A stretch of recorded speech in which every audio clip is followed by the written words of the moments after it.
In this video guide, I'm going to talk about how three-dimensional computer models can be used to communicate architectural and planning concepts to a lay or a professional audience.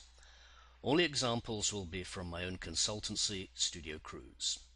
We can start with illustration, and illustrations from three-dimensional computer models can be either cartoon style, they can be photorealistic, they can be colored according to the various elements, and in this particular example, which is a PDF file, they can also include rollovers, so that as the user or the presenter rolls over the image, a before and after shot is shown. PDF files are extremely versatile for email, but they can also be used successfully in a public presentation.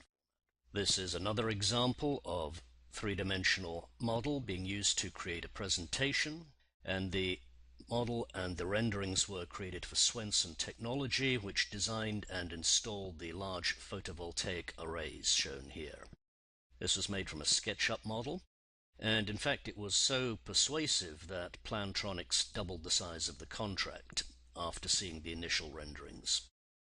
All this is doing is giving a strong and accurate impression of the way that these installations will look after they're built.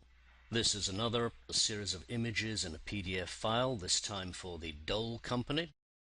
This was developed for an architectural firm in Santa Cruz, showing various aspects of a proposed revision to the site with before and after views, made again from a SketchUp three-dimensional model.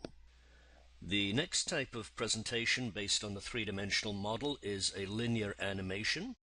Linear because it goes from the start, an introduction, through the various details of, in this case, a piece of terrain, and finally comes to a conclusion, in this case an animation which was made for a court presentation showing a high voltage line going through the center of a proposed community.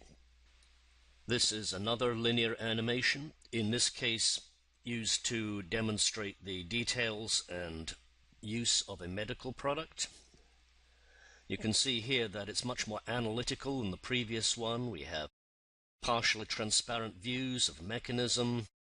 We have the locking mechanism here being shown animated in both a perspective and an orthogonal view, and we have previews of the way the device would be used in actual practice.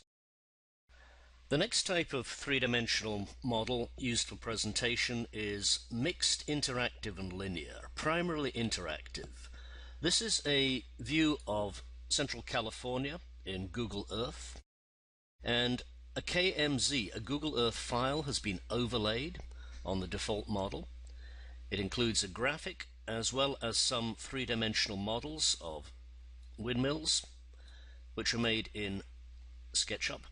SketchUp works very well with Google Earth, so that this can be used in a live context to demonstrate not only the location and the surrounding features, but also by switching on various graphic layers, we can add information to the Google Earth model.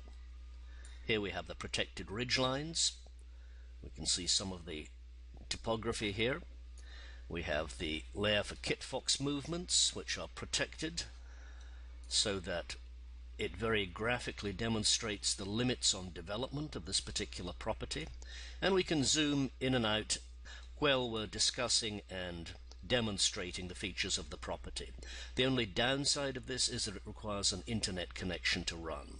So a fairly fast internet connection is required if this is going to be used as a live demonstration tool.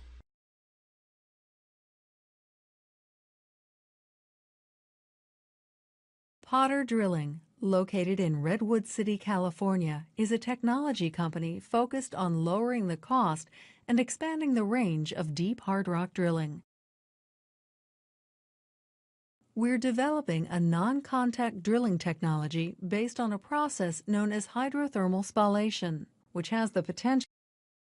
So this is an example of a linear and interactive presentation. It's a Google Earth tour using SketchUp models inset into the Google Earth landscape. Graphics are overlaid on the terrain. Models are inserted, you can add graphics to the screen, you can have commentary. There's a lot of interactivity available here. And although you can run from start to finish through this presentation, just as you could with a regular animation, you can also stop it at any point, look at the various models, discuss their relationship to the landscape. Again, if you're doing this in a live context, it does need a fairly fast and reliable internet connection. And finally, we come to what I consider the most interesting and versatile use of three-dimensional computer models in live presentation, and that is actually running them in the application where they were created. This is a program called Rhinoceros, generally used as an engineering modeling program. In this case, for a court case heard about 2010, I downloaded a USGS topological laser survey of the terrain and overlaid it with the USGS map for the relevant territory and used it to demonstrate the features of a property in the Santa Cruz Mountains. This is the original model. I can switch on a second layer here, which is a duplicate of that model with the surveyor's map overlaid, showing the boundaries of the properties. Then I can open up a third layer where the map is trimmed down to the relevant sections, and then finally a fourth layer where that trimmed map is made semi-transparent so that the contours of the properties can be seen underneath. And we can see the two means of access to the particular properties under dispute outlined here in red. This was shown live in court and it won the case for the plaintiff. Another program which is particularly suitable for live presentation is Sketchup. This is the Sketchup model for the Plantronics photovoltaic installation I showed earlier as a PDF file. And you can see that it includes a number of tabs which allow a semi-skilled operator to move through the scene from eye level to bird's eye view. But at the same time, this remains a fully interactive model.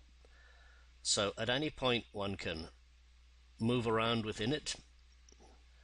One can zoom into particular parts that haven't been saved as a tab. One can hide or make visible various layers. And yet at the same time, at any point, we can start to move through it. I'm going to switch off shadows here. Shadows slow it down. Sketchup produces accurate shadow studies, which is very useful again in a live presentation context. And it also includes a useful measurement tool, so we can take accurate measurements down to the fraction of an inch of any particular element of the scene as we require. So that's been a brief guide to the use of 3D computer models in live and recorded presentation.